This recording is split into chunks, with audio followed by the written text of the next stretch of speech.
Well, the amplifier that's used in the SSE 450, our latest sub, is based on power supply development and output stage that is used in many of the high-end products that NAD has produced. And as you know, PSB and NAD are sister companies, and we do share a lot of resources.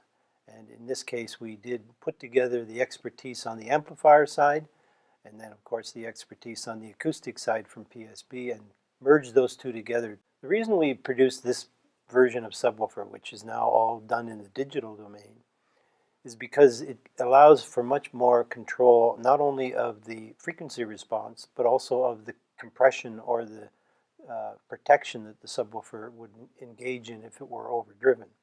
And this is a feature in a subwoofer which is a requirement. Doing it in the digital domain gives you much more control in these areas. And so going down the digital path has been a real step-level increase in the performance capabilities of a subwoofer. The low-frequency capabilities of the SSE 450 are extended down as low as 20 hertz. And the way we can achieve this is by doing digital tuning. And because of the platform, it's basically a bass reflex design instead of ports that uses two passive radiators.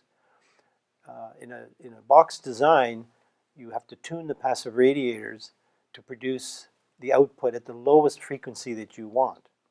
So, and below those frequencies, the passive radiators will actually be out of phase with the woofer, so that the output diminishes dramatically after the lowest point that the passive radiators produce. We don't want the passive radiators to do anything below 20 hertz because they are now becoming out of phase with the woofer. So when we use a digital platform like the one used in the SSE 450, we are able to put in filters, and they're tuned to 19 hertz.